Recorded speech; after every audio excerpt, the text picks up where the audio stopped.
Before we start this story, make sure you like, subscribe, and share, because what you're about to hear will hit your heart harder than the roar of 100 bikes. This is not just a story about anger or revenge, it's about love, loyalty, and what happens when people who have nothing left decide to stand up for what's right. The boy's voice was trembling, tears mixing with dust on his cheeks. "They broke my toy, and hit my mom," he whispered, clutching a cracked plastic car. The bar went silent. Dozens of tattooed men froze, beer halfway to their lips. The rumble of laughter died instantly, replaced by a dangerous quiet. One of the bikers, a broad-shouldered man with silver streaks in his beard, slowly stood up. His name was Hawk, the leader of the Iron Ravens. His eyes burned as he knelt beside the boy. "Who did this to you, kid?" Hawk's voice was low, calm, but behind it, there was thunder. The boy sniffled. "Men from the factory, they came to our house. Mama said we couldn't pay the rent yet, but they hit her." They laughed. Hawk's jaw tightened.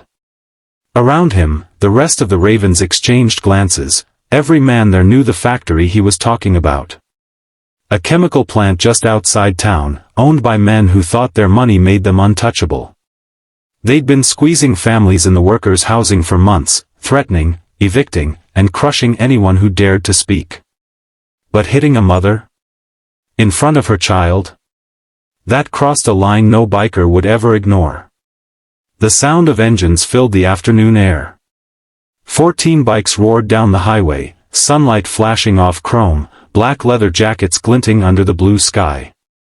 The boy, named Eli, sat in the sidecar of Hawk's Harley, holding the broken toy car tight against his chest. Hawk didn't say much, but his presence said enough. When they reached the little house, the front door was half open. Inside, Eli's mother sat on the floor, blood drying at the corner of her lip, one eye bruised purple. She looked up, startled, when she saw the bikers. Hawk knelt again, this time in front of her. "Ma'am," he said softly, "we're friends of your boy. We're gonna make this right." Tears welled in her eyes. "You don't have to." "Yes," Hawk interrupted gently. "We do." Outside, the other bikers checked the surroundings, talking to neighbors who came out with cautious curiosity. Everyone had a story. Everyone had been scared. The factory men, private enforcers paid to collect rent, had been terrorizing the whole block for weeks. That night, the Ravens gathered in their bar again. The lights were dim, the air thick with smoke. Hawk stood at the center table, hands pressed on the wood. "Those men think they can break toys, break bones, and walk away," he growled. "Tomorrow, we ride."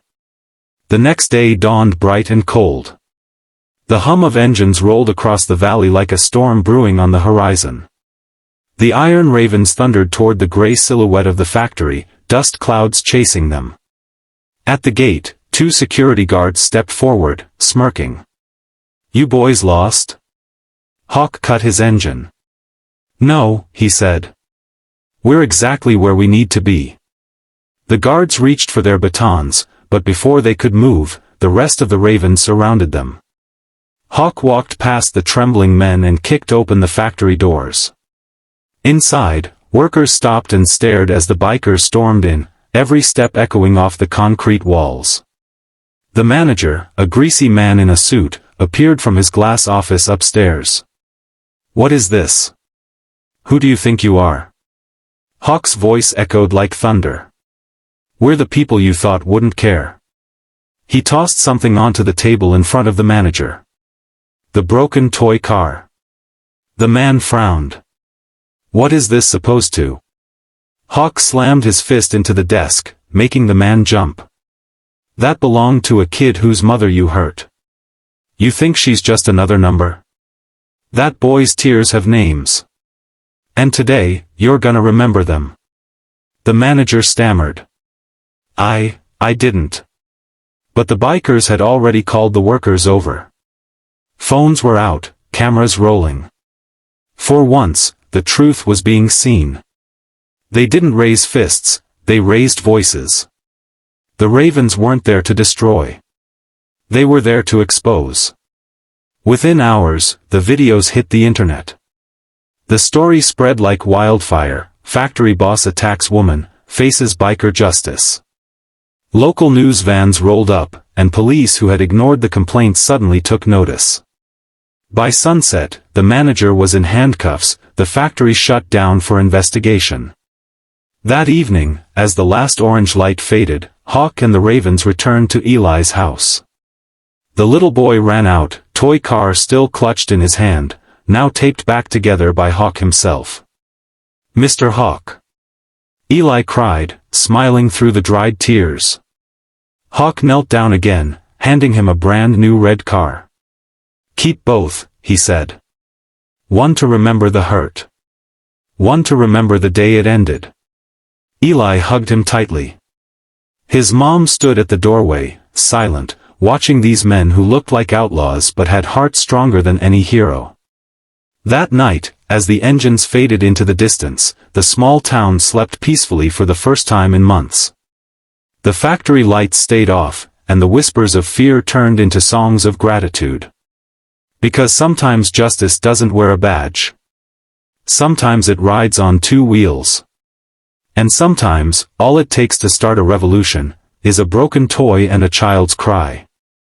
If this story touched your heart, don't forget to like, share, and subscribe, because somewhere out there, another Eli is waiting, and maybe the next roar of justice is already on its way. Blackheart Motorcycle.